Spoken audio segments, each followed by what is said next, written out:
Ibou, recrudescence de la violence dans le pays, le ministre de l'Intérieur, Antoine Félix Diome, réagit. Exactement, Sokhna Nata, le ministre de l'Intérieur qui effectuait hier donc une visite à l'ancienne piste dont le site où s'est déclaré l'incendie a décidé donc, a pris l'initiative donc de se prononcer sur cette recrudescence des crimes et des agressions en évoquant qu'un numéro vert est même créé à cet effet pour permettre vraiment aux Sénégalais de pouvoir partager certaines informations avec les forces de l'ordre et de sécurité.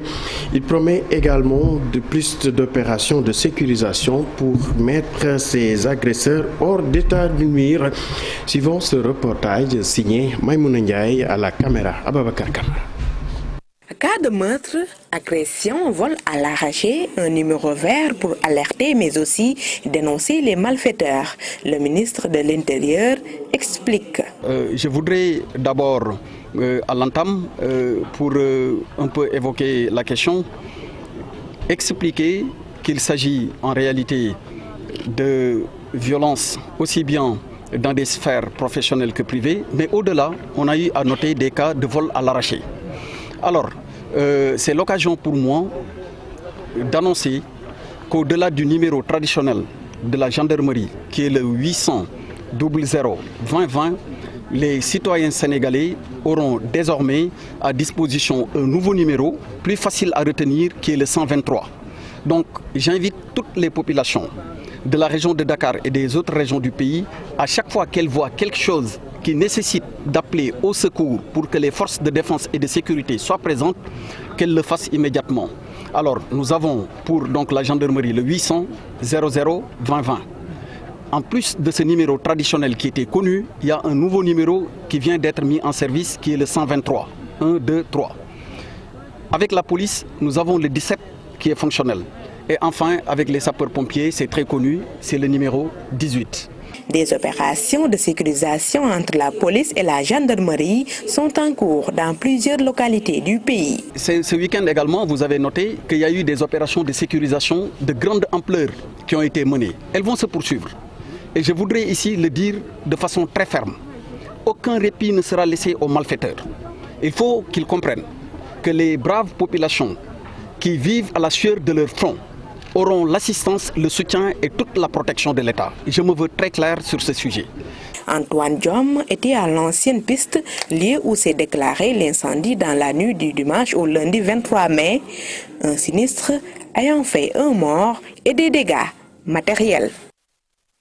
Restons avec cette insécurité pour affirmer que les scènes de violence parfois meurtrières vécues dans notre pays n'auraient pas pour déterminant les réseaux sociaux et la rue. C'est la conviction du professeur Benoît Tine. Ce criminologue interrogé par notre équipe à Ziguinchor estime que les principales causes de ces violences sont à rechercher dans nos familles et dans nos proches. Entourage, bien sûr, mieux, c'est qu'il faut trouver les remèdes. Ces propos sont recueillis par Boubacar Diassi et les images de Lamine Mandia. Il n'y a pas que la rue. On accuse souvent à tort la rue, les réseaux sociaux, etc. Donc d'être des déterminants de cette violence, alors que non, peut-être des facteurs favorisants, mais cette violence-là, elle est déjà dans nos familles véritablement. Les cas récemment rapportés par la presse montrent que le plus souvent, donc, il y a un travail de profilage qu'il faut faire. Un travail de profilage qu'il faut faire pour les victimes, sur les victimes. C'est-à-dire, qui sont ces victimes? Ce sont souvent des catégories vulnérables. Ce sont des enfants, ce sont des femmes de façon générale, mais aussi s'intéresser au profilage de ces auteurs-là. Ces auteurs, c'est qui? Ce sont des personnes qui nous sont proches, qui sont dans le cercle restreint, le giron familial, qui sont dans la famille élargie, qui sont des connaissances, qui sont des collègues, des camarades de classe, qui sont des voisins avec qui vous vivez dans le même quartier.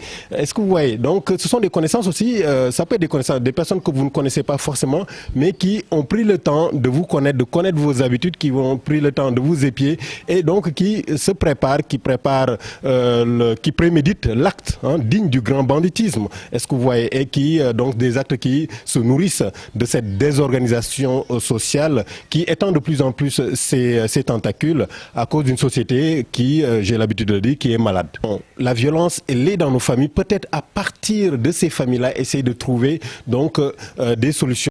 Et bon, on parle de cette autre actualité. Le journaliste de la RTS, Abibou Mbaye, victime de menaces de mort. Exactement, Sornanata, vous l'avez nommé, Abibou Mbaye, l'une des pièces maîtresses du syndicalisme à la RTS, victime encore une fois d'une menace de mort. Le professionnel des médias a annoncé la nouvelle à travers un enregistrement audio.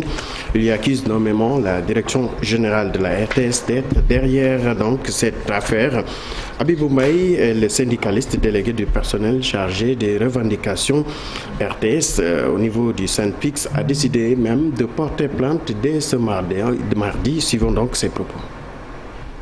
J'ai reçu des menaces de mort dans l'enregistrement de ce poltron qui se cache derrière ce coup de fil nocturne à 22h48 et entre vos mains.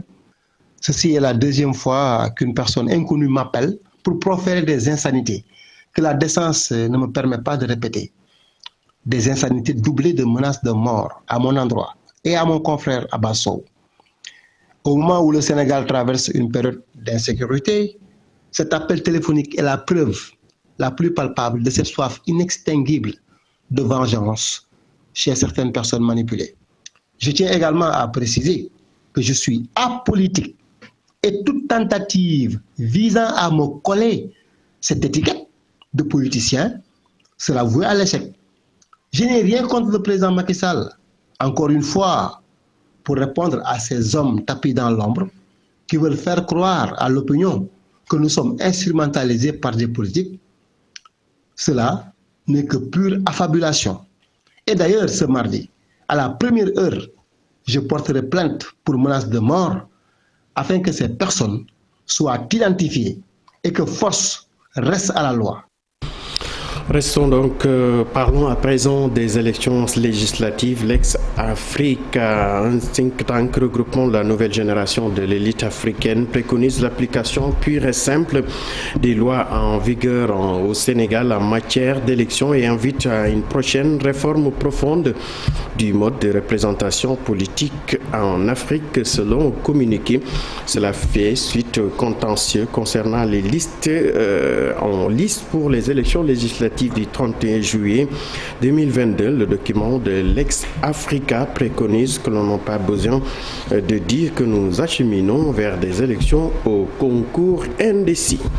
Et pour terminer, Sornanata, à Linguère, la cherté de l'aliment de bétail hante le sommeil des éleveurs. Le sac qui coûtait 8 000 francs est vendu à 12 000 francs. Le produit qui venait du Mali coûte désormais 16 000 francs. Une situation qui pousse certains éleveurs à bazarder certains animaux pour faire nourrir d'autres, nous dit Mamadou Moustapha Ndiaye et Sidi Thiam.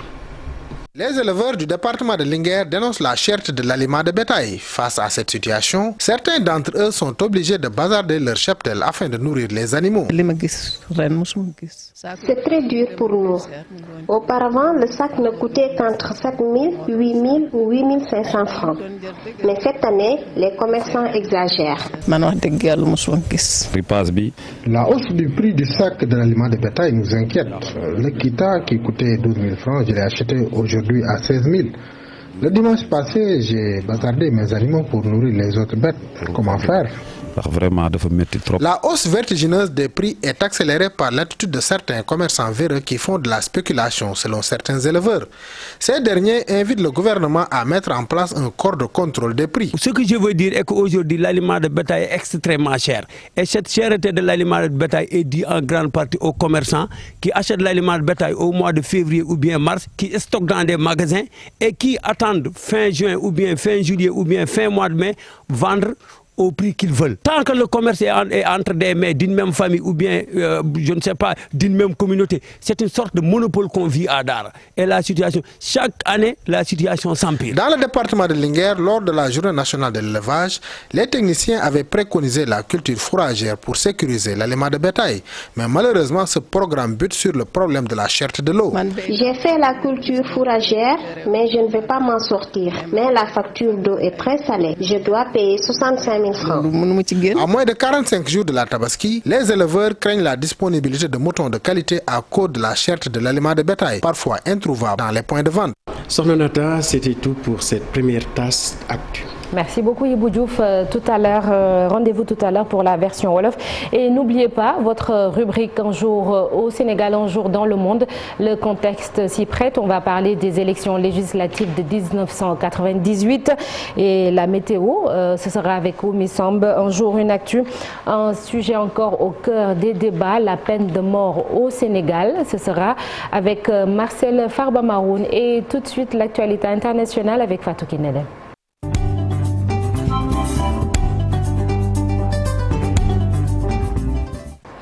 Fatou Kinedem, bonjour Fatou. Bonjour Sornonata, bonjour Chérif, bonjour Baye Malik. Bonjour. Ça fait un bail. Merci beaucoup. Ibou, bonjour. Bonjour. Bonjour chers téléspectateurs, Sornonata.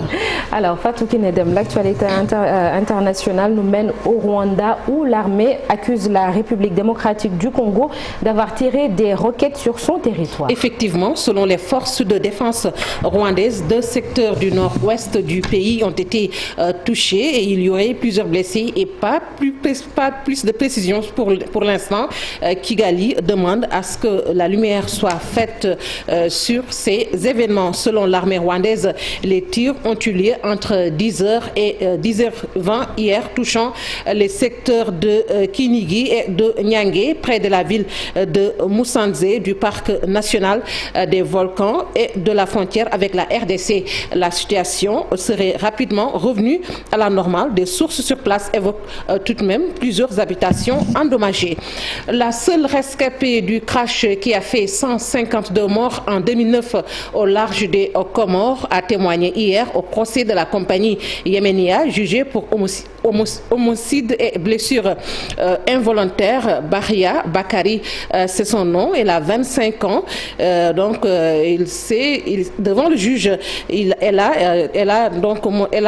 a parlé de son identité calme et précise de la nuit de l'accident auquel elle a miraculeusement survécu il y a près de 13 ans. Elle s'était agrippée à un débris d'avion pendant des heures le 29 juin 2009. Bahia Bakari a 12 ans et part avec sa mère depuis l'aéroport de Roissy pour assister aux Comores au mariage de son grand-père. L'avion fait escale à Marseille, puis les passagers changent d'appareil à Sanaa au Yémen. Depuis l'ouverture du procès, notons que le banc des prévenus est vu d'aucun représentant de la compagnie n'est présent à cause de la guerre qui fait ravage au Yémen, selon la défense. Et puis le Zimbabwe qui ouvre une conférence pour lever l'embargo sur la vente d'ivoire. Le pays tente d'obtenir l'autorisation de vendre son stock d'ivoire saisi s'il n'est pas autorisé à vendre son stock de 130 tonnes d'ivoire dont la valeur est estimée à 600 millions de dollars. Les autorités préviennent qu'il pourrait quitter la Convention sur le commerce international des espèces menacées d'extinction. L'effort du Zimbabwe pour vendre cet ivoire est controversé. De nombreux groupes de protection de la nature s'y opposent. 3 mois de conflit, des milliers de morts et des deux côtés. Ce mardi 24 mai marque les 3 mois depuis le début de la guerre en Ukraine. L'opération spéciale souhaitée par la Russie et qui n'aurait dû durer que quelques jours. Moscou pensant que Kiev serait vite prise par ses troupes, mais la guerre semble partie pour durer, comme le soulignent de plus en plus des experts. Une guerre très violente, notons, sur le terrain, et une guerre d'images et d'informations également. Si à l'heure actuelle, ni Kiev ni Moscou n'ont communiqué les chiffres précis sur les pertes au sein de leurs armées, les estimations qui circulent font état de pertes colossales du côté russe. plus. Et nous terminons avec le Festival de Cannes. 7 ans après les attentats du 13 novembre, le Festival de Cannes revient sur cette période tragique à travers 2 films intitulés Novembre et Revoir Paris, qui retrace la traque des terroristes et le difficile chemin des victimes pour dépasser le traumatisme. 2 facettes d'une même histoire qui explore les conséquences des pires attaques terrorisme jamais commises sur le territoire français. Cédric Jiménez retrace l'enquête frénétique qui a permis de neutraliser en 5 jours Abdelhamid Abaout, le coordonnateur des terrasses et du Bataclan, qui ont fait 130 morts et 413 blessés. La réalisatrice plutôt, Alice Winoncourt, s'est focalisée, elle, sur les parcours croisés d'une galerie de personnages qui échangent entre eux pour tenter de guérir et de trouver de guérir et de trouver la paix. Autant pour moi, Nata, c'est tout pour l'actualité hors de chez nous. Merci beaucoup Fatou Kinedem. Rendez-vous tout à l'heure pour la version Wolof. Tout de suite la une des journaux et c'est avec Cher Diop.